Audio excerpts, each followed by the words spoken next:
This is the Business Experience Show, where we connect those who want to know more about digital marketing, social media, and business strategy with entrepreneurs who are succeeding in today's marketplace.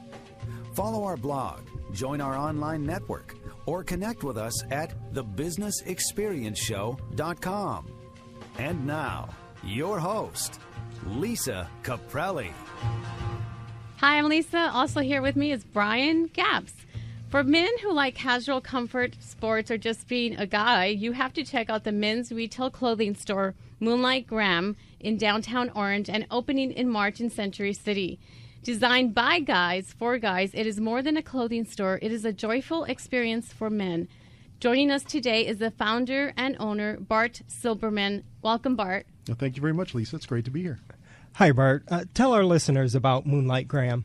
Well, Moonlight Graham was a brand that I started late 2000, early 2001, with the mindset of bringing vintage popular culture based heavily on Americana, particularly Major League Baseball driven, to the masses. And we had relationships from my long-standing business in the apparel industry with Major League Baseball and the NBA and the NFL, and relationships with stores like Nordstrom's and Bloomingdale's. And it was really a sportswear collection that, as opposed to being all about, say, the Los Angeles Dodgers, it would be about the Brooklyn Dodgers or the New York Giants as opposed to the San Francisco Giants. And we had a nice little run from 2001 through 2006. We had stores in Los Angeles and Chicago and New York and a store at Dodger Stadium. And it was kind of a guy's dream come true. The company reached its proverbial crossroads where, it just couldn't be me and my family funding it. And we brought in some partners who we thought were going to move the brand to the next level. Right. And as unfortunately happens so often in small business, it took the wrong turn and they drove it out of business within a year. About 2009, 2010, we kept fighting to get the name back. Finally did get it back. And my current business partners had been pressuring me to bring the brand back. And I knew that it couldn't quite be what it was in 2001, 2, 3. The economy changed, the culture changed, and stumbled across this amazing building in Old Town Orange, which just has remarkable charm. It's a 1923 Ford dealership, and the light bulb just pops on over your head. You're like, whoa, this could be a place where guys would just love come shop. So some dear friends of our family, Bob and Robin Pone, stepped up, and my manufacturing partner's family stepped up with the finances, and we kind of combined forces and said, let's do this. And what year was this in? This is just late 2010. I mean, Thanksgiving weekend, I found the building, and we opened January 16th. So and you were brave to open it in 2010. I think most every single person in our circle still thinks we're completely insane. Okay. Yeah, just to be And clear why on the that. name Moonlight Graham? Moonlight Graham was Burt Lancaster's character in the movie Field of Dreams. Okay. And what I love about the movie Field of Dreams, what we all love about the movie Field of Dreams, is yes, it's a baseball movie, but it's a movie that works for men, women, and children, so it's not just a guy thing. I wanted a name that had a direct connotation to baseball because that was the backbone of the original brand. But I also wanted a name that would just roll off your tongue if you had no idea that this was a movie character or had a connection to baseball. Just a good, clean, solid American name. And it's worked out great. And you're actually our second guest in 2 weeks to have reacquired a company because this is really the second incarnation of Moonlight Graham. So yes. I like that. And you sell more than clothing. Would you say that you are a bit of a lifestyle store? Absolutely a lifestyle store. I mean, if you're not in the mood to try on pants or buy a shirt, I've prided myself over the years. People have always dug what I wear, but they've always loved my record collection or like the books that are in my library. I'm a huge reader. And I just decided with this new operation, this new venture of Moonlight Graham, to be like I was throwing open my office or my closet. And so clothing is a big part of what we do, but it's not all that we do. We carry vinyl records, which are experiencing a tremendous resurgence. Wow. Real focus on classic rock and Americana and punk rock. Large book selection. We carry men's grooming supplies from Baxter of California. We'd like our brands, if possible, to be American made and American owned, and try to focus on made in the USA wherever possible.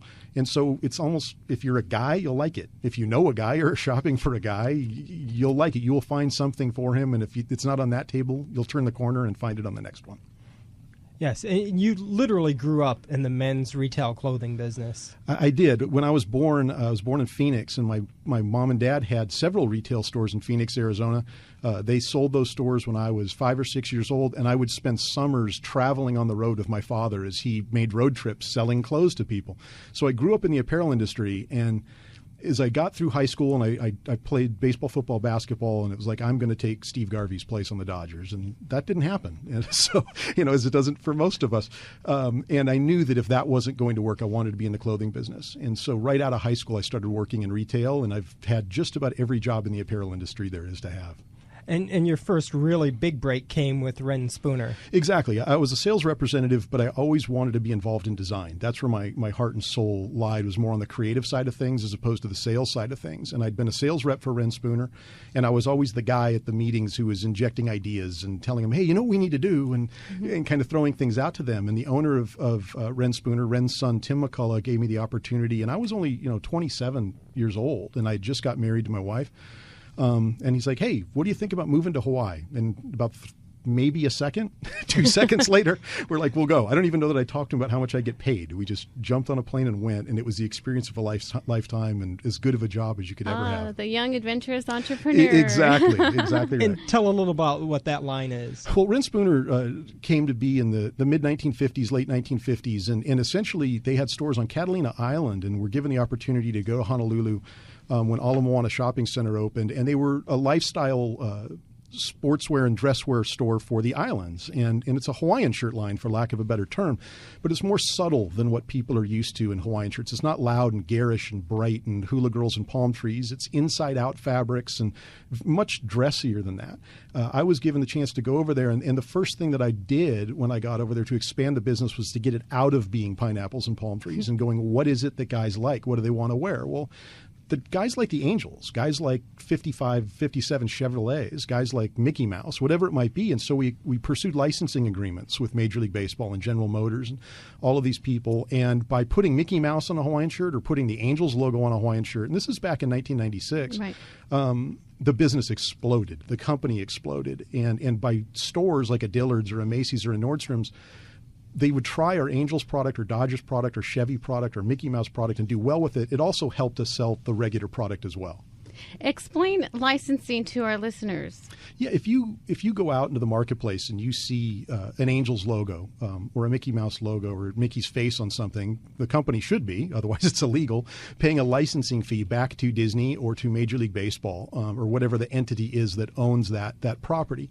So, it's one of those things where we literally kind of cold called the Los Angeles Dodgers and said, here we are, we're Ren Spooner, we're a company that does a lot of business in Southern California. I really think the Dodgers logos could work on a Hawaiian shirt. What do you guys think? And we created a licensing agreement, which is as simple as paying them a royalty on every garment that we sold.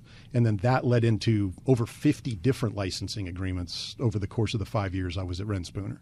And when you licensed the rights to manufacture a shirt commemorating the 40th anniversary of the Corvette, what does GM provide you in terms of graphic design? Unfortunately, GM doesn't provide us with much of anything. Wonderful company and incredibly wonderful people.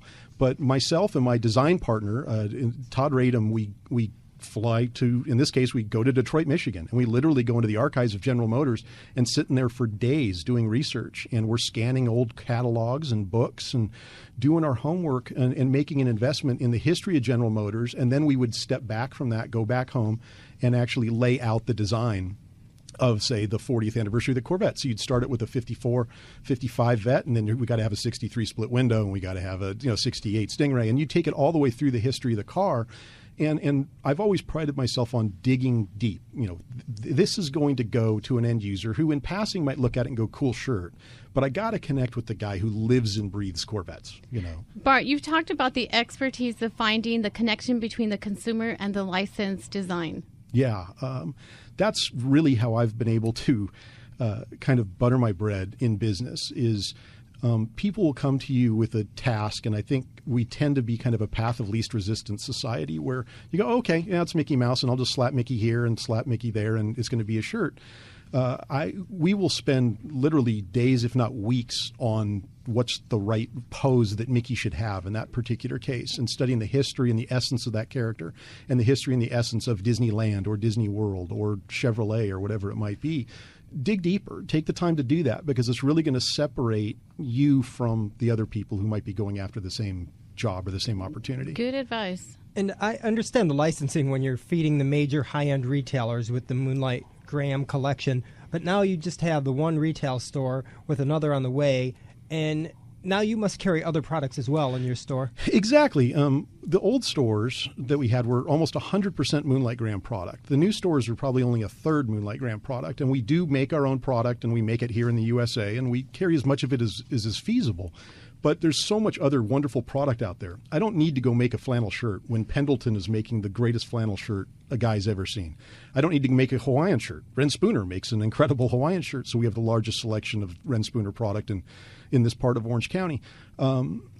What we tried to do is go out there and find the best product and the best value for certain markets that we knew we couldn't connect with ourselves, especially given only one or two of our own stores. There's no way we can go buy 1,000 shirts for 2 stores, as many shirts as we may sell. So we are working with people like Pendleton, with Levi's, with Ren Spooner, with Ralph Lauren, and we try to present a really unique collection of those lines within our store as well. Bart, you say that people should buy locally. What are your views about that?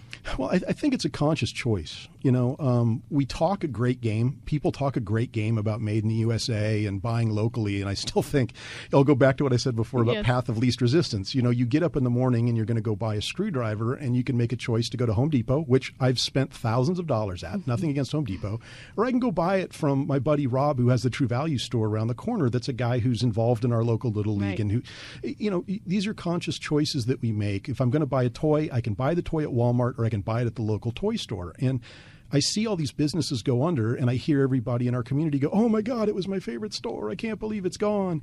Well, I don't know that they would be gone if we made a conscious decision every time we dug into our wallet. And you know what? Yeah, you will. You will pay a little bit more. An independent store like ours does not have the buying power of Home Depot or of Nordstrom's or somebody like that. But I'd like to think that the service and the selection and the convenience and our involvement in the community, and stores like our involvement in the community, really are worth a little bit more money. And you also provide an experience at your store. I'd like to think so. I mean, our store is not some, vanilla box. I have a 1960s Ascot sprint car on the floor. I've got a motorcycle hanging from the ceiling. There's a 1960s pinball machine in there. We have customers say all the time, it's like a museum. I mean, every corner I turn around, I find something really cool and really unique that's different from the typical place. And so we want to give the customer, our guest, an experience. You're not just coming in to buy a shirt. Hopefully we're going to be able to show you a whole bunch of things that you didn't know existed and have a really good time doing it. So there you go. Support your local business. Bart's website is moonlightgraham.net. Moonlightgraham, GRAHAM.net. I imagine your Orange store is driven by a college crowd, while the Century City location is really a 9-to-5 business crowd who cares about how they look. I think so, yeah. I mean, Orange is an interesting mix because Old Town has Chapman University sitting right there. But yet our business and our demographics skew a little bit older than college age, especially with our price points. So we do a lot of business with the parents of the kids who go to Chapman University. We also do a lot of business with, rockabilly guys and guys who are hanging around Old Town to fix their cars and everything in between. I have to get this in. Was the name Moonlight Graham in the public domain, or did you have to license that? Well, it was in the public domain, which was shocking to everybody involved. I came up with a list of names. Major League Baseball was actually who challenged me to create this sportswear line and kind of put us in business to a certain degree.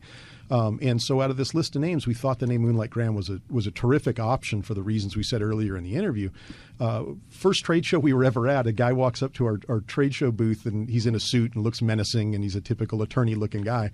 And he's like, "How'd you guys get the rights to that name?" And I showed him our trademark paperwork, and he kind of got his feathers ruffled and took down a bunch of notes in my business card. And a couple of weeks later, he called up and said, "God, you got it. I don't know how you did it, but you got it." You got a big break at a young age. Have you been paying that forward? Yeah, I do my best. I think there's certain product lines in our store that the other guys who work Moonlight, at times will go, what is that? Why are we buying that? We carry all these brands that have been around for 100 years. Why are you giving these guys an order? And I think it's very much about paying it forward. I distinctly remember, me and my friend Steve in college starting a T-shirt line and hoping and praying we'd get an order. You just sit there sweating at a trade show that you'll get an order. And I love giving guys that chance and letting them be part of our store. Well, good luck with the new Moonlight Graham store opening in Westfield Century City next month, and the original location in downtown Orange, as well as your clothing line available on moonlightgraham.net. Thanks for sharing your story with our listener, Bart. And thank you guys very much. It was a blast. Yeah, for more information about Moonlight Graham or to follow his story, you can find our blog and iTunes feed on thebusinessexperienceshow.com. Bart, you've said that you're not the cheapest, but you also don't provide the obvious. Yeah, exactly right. I mean, we're not the place to go to get 2 T-shirts for $10. That's not what we're about. But I can say that if you're looking for a gift or if you're looking to shop for yourself and you come into our store, you're going to get something that is going to be very unique. You're not going to find it on every other person. You're not going to find it in every other store. Gentlemen. It's a great place to go get a gift certificate. Females looking for Valentine's gift for men. So now it's reverse role. Women have to wait around while the guys do the shopping. That's right. We're talking with Bart Silberman, moonlightgraham.net. You're listening to the Business Experience Show on Sports Radio AM 830 KLAA. I'm Lisa Caprelli. You're listening to the Business Experience Show. We'll be right back. Don't go anywhere.